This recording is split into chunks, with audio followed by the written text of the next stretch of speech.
우리가 성경을 보면 우리와 하나님과에 대한 관계를 표현하는 말들이 참 많습니다. 그중에서 여러분은 어떤 관계가 가장 마음에 와 닿으십니까? 왕이신 하나님, 그리고 그의 백성된 우리, 왕과 그의 백성이라는 관계. 근데 사실 저는 이것도 참 좋지만 너무 거리감이 느껴지지 않습니까? 왕이신 하나님, 초라한 나, 너무 거리감이 느껴지는 것 같습니다.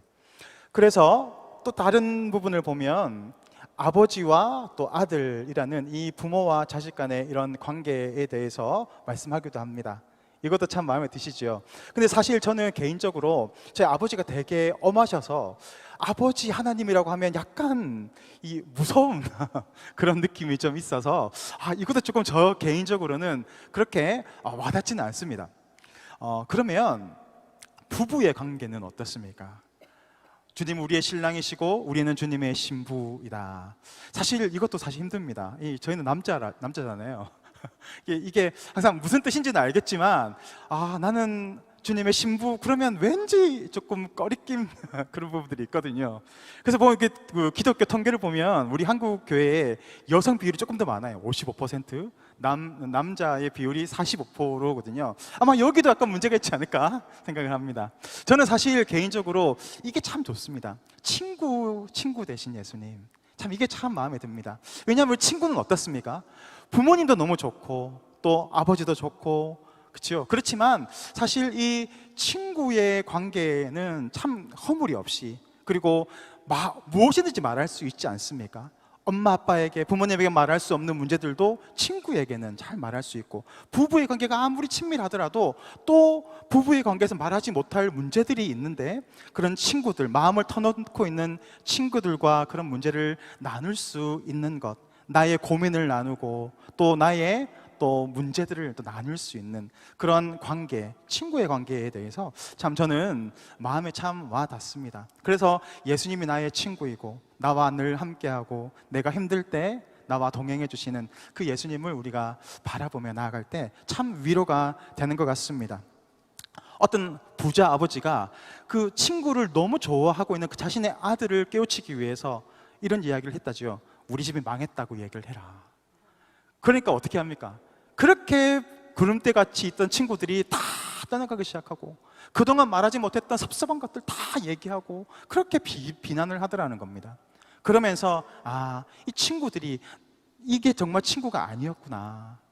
내가 힘들 때, 내가 어려울 때 함께 있어주는 친구가 진짜 친구다. 이런 말이 있죠. 그래서 이런 말이 있어요. 어려울 때 곁에 있는 친구가 진짜 친구다. 동의하십니까? 네. 맞습니다. 우리가 힘들 때 옆에 있는 친구가 진짜 친구입니다. 탕자도 그랬죠. 탕자도 많은 친구가 좋아서 세상으로 나아갔지만 결국 탕자가 모든 것을 다 잃어버렸을 때 그 주위에는 아무도 없었지 않습니까? 좋은 친구는 이처럼 힘들고 어려울 때 함께 있어주는 친구입니다. 좋은 친구를 찾는 것은 참 중요합니다. 그런데 먼저 우리가 좋은 친구를 찾기 전에 내가 먼저 좋은 친구가 되어야 합니다. 왜 그렇습니까? 유유상종입니다. 내가 좋은 사람이 되면 좋은 사람이 모여있게 돼 있고 또 나를 통해서 나의 좋은 영향력이 흘러가서 그 사람도 변화받을 수 있기 때문에 그런 것 같습니다. 그래서 내가 좋은 사람이 되는 것, 내가 품어주는 사람이 되는 것, 친구와 같은 존재가 되는 것, 그것이 내 삶의 관계를 더 풍성하게 만드는 것 같습니다. 하나님이 우리와 늘 함께 하십니다. 나의 친구 되십니다. 문제는 뭡니까? 나는 하나님의 정말 신실한 친구인가? 우리를 돌아봐야 할 줄 믿습니다. 여러분은 예수님의 신실한 친구가 맞습니까? 자신감은 조금 없으시군요. 맞습니다. 왜냐하면 우리 친구 되신 예수님은 우리의 연약함을 너무 잘 아십니다. 그래서 때때로 넘어지고 때때로 손을 놓는 그런 연약한 우리의 모습을 잘 아십니다. 그래서 신실하신 나의 찬양했잖아요. 신실하신 참 좋은 나의 친구, 바로 그 예수님이 나의 모든 것을 아시고 내 옆에 늘 기다려주시고 또 위로해 주시는 그런 참 좋은 예수님이 우리와 함께 있는 줄 믿으시기를 바랍니다. 오늘 우리가 읽었던 시편 89편은 바로 이 마스길이라고 하는데요, 마스길은 지혜 또 교훈이라는 그런 의미를 가지고 있습니다. 이 89편의 내용은 보면 찬양과 감사의 시의 내용으로 되어 있습니다. 하나님은 위대하시고 하나님이 보신 은혜를 찬양하는 그 내용으로 가득 차 있습니다. 어떨 때 우리는 감사할 수 있습니까? 축복을 받고 좋은 일이 생기거나 사업이 잘 되거나 돈을 많이 벌거나 내가 원하는 것들이 이루어갈 때 우리는 감사하고 찬양할 수 있습니다. 그렇지만 더 성숙한 감사는 어떤 걸까요?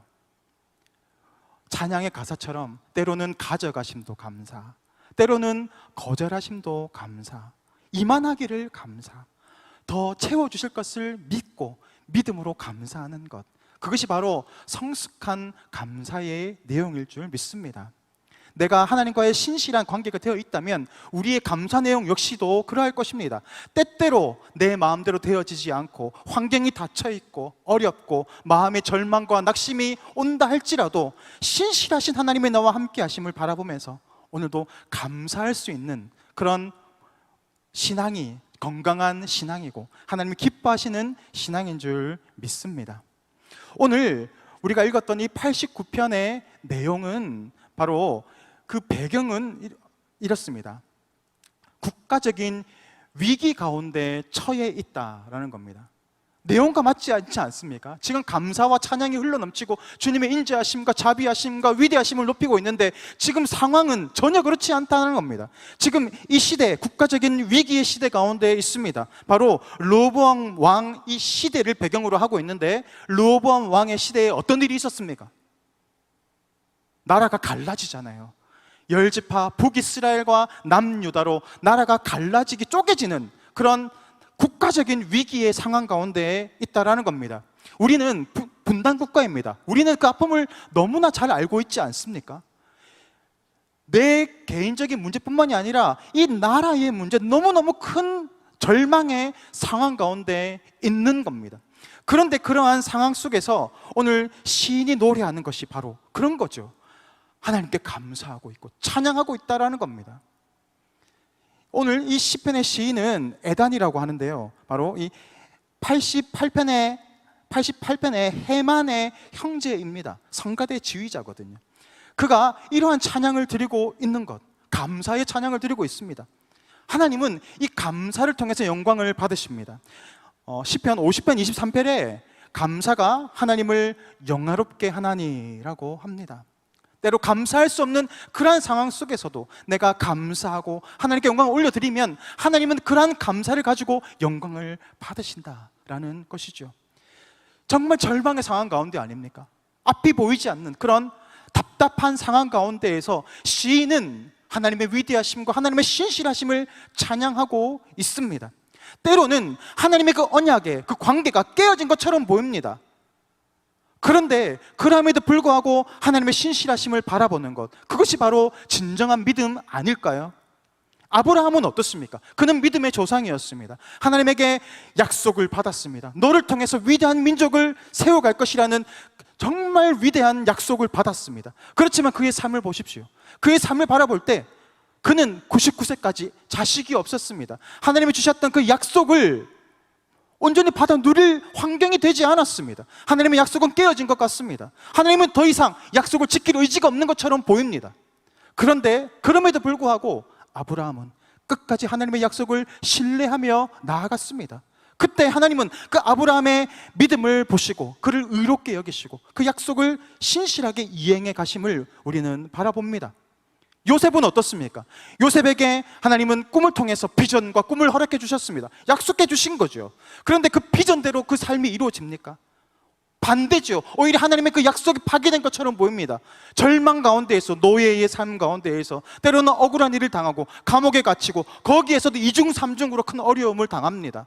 하나님이 내 약속을 기억하지 않는 것처럼 보입니다. 그럼에도 불구하고 요셉은 끝까지 하나님의 약속을 신실하게 붙잡았을 때 하나님은 그 약속을 하나님의 때가 되었을 때 응답해 가심을 우리는 바라봅니다. 그리고 그 약속을 통하여서 하나님의 나라를 이루어가는 위대한 일들을 만들어 가십니다.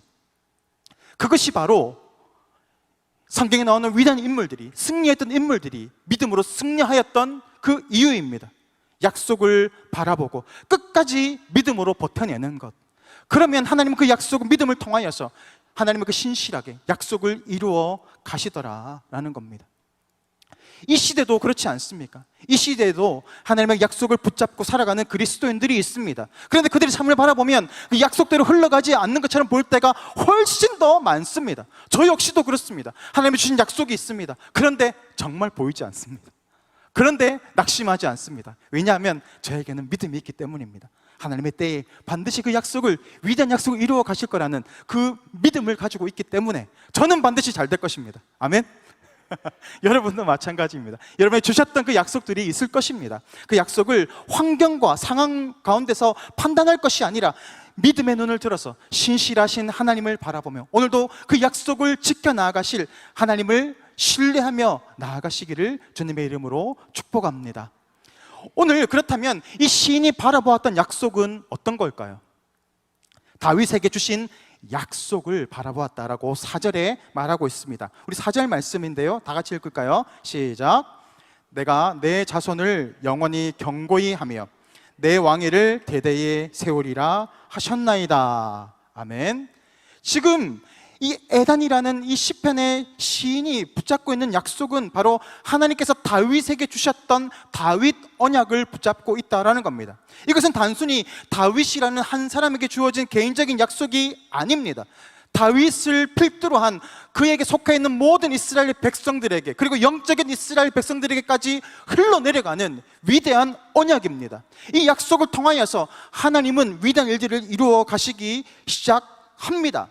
오늘 이 시인은 다윗에게 주셨던 그 약속을 붙잡고 나아가는데, 여기서 그는 내 자손이 영원히 견고하게 서리라 라는 이 약속을 붙잡습니다. 견고하다라는 것은 어떤 의미이냐고 하면 끊어지지 않고 지속되어 간다, 계속해서 흘러내려간다, 끊임없이 연속적으로 흘러간다라는 그런 의미입니다.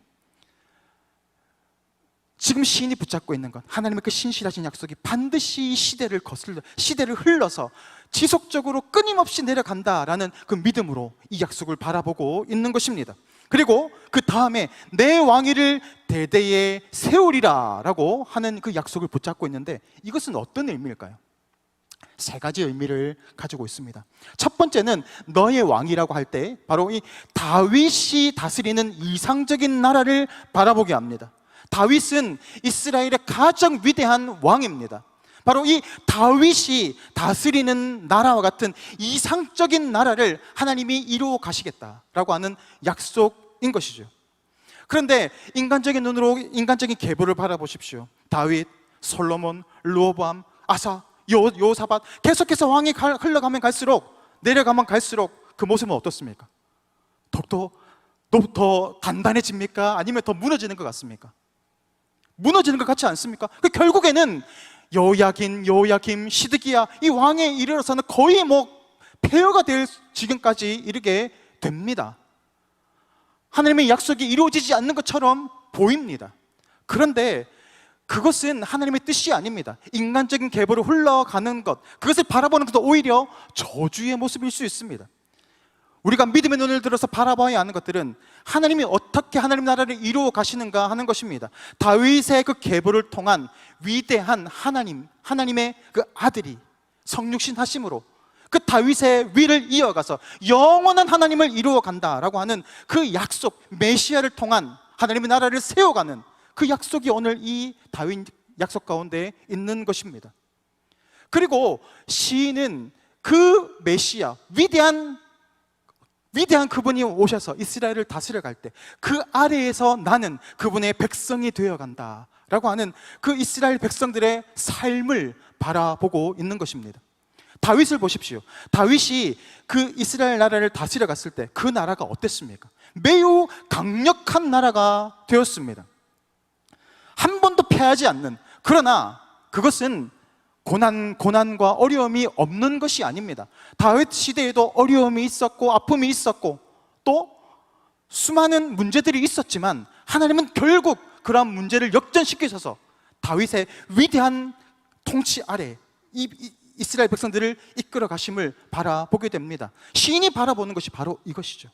바로 다윗과 같은 위대한 왕이 오셔서 우리의 삶을 다스려 가실 때 우리의 삶 역시도 지금은 앞이 보이지 않는 절망 가운데 있지만 하나님이 반드시 세워가실 것이다 라고 하는 그 믿음의 눈을 들어 바라보게 되는 겁니다. 그리고 이것은 마지막으로 하나님의 백성들에게 주시는 약속으로 확장되어 가는 것입니다. 다윗에게만 주신 약속이 아니라 모든 하나님의 백성들이 온전히 누리게 되는 그런 약속으로 확장되어 가고 있다라는 겁니다. 이게 무슨 말일까요? 신약에 베드로전서 2장 9절에 이렇게 기록되어 있습니다. 택하신 족속이요 왕같은 제사장들이요 거룩한 나라요. 이것은 누구에게 주시는 말씀이십니까?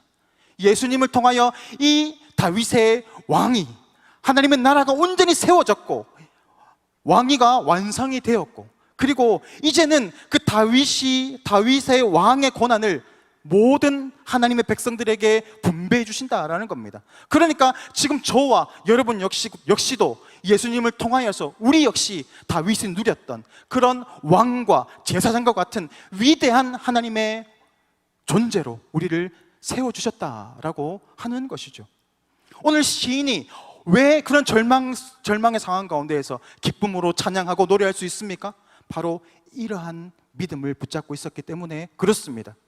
이 약속은 단순히 에담이라고 하는 한 개인에게만 주신 약속입니까? 그렇지 않습니다. 이스라엘 모든 백성들에게 주셨고 지금 이 시대를 살아가고 있는 저와 여러분에게도 동일하게 이 약속이 주신 바 된 줄 믿습니다.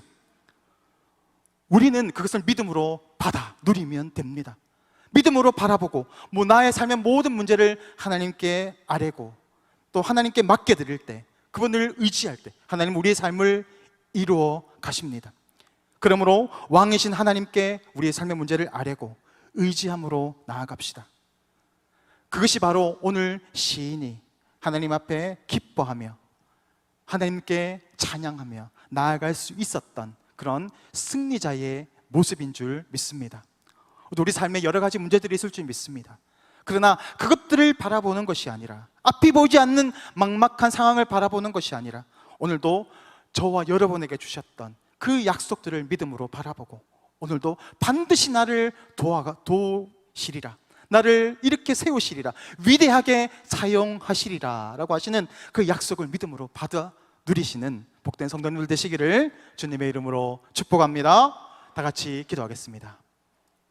하나님 아버지, 은혜를 감사를 드립니다. 우리는 연약하지만 오늘도 우리가 일어설 수 있는 것은 하나님께서 우리를 택하여 주셨고 우리에게 위대한 약속을 허락하여 주셨기 때문입니다. 예수님을 통하여서 그 약속이 우리의 것이 되었음을 믿음으로 바라봅니다. 앞이 보이지 않는 절망 가운데 있다 할지라도 살아계신 하나님을 바라보며 하나님의 그 신실하심을 바라보며 그 약속을 붙잡고 믿음으로 승리해 나가는 우리의 삶이 되어줄 수 있도록 주님 역사하여 주시옵소서. 감사드리며 예수 그리스도의 이름으로 기도드립니다. 아멘.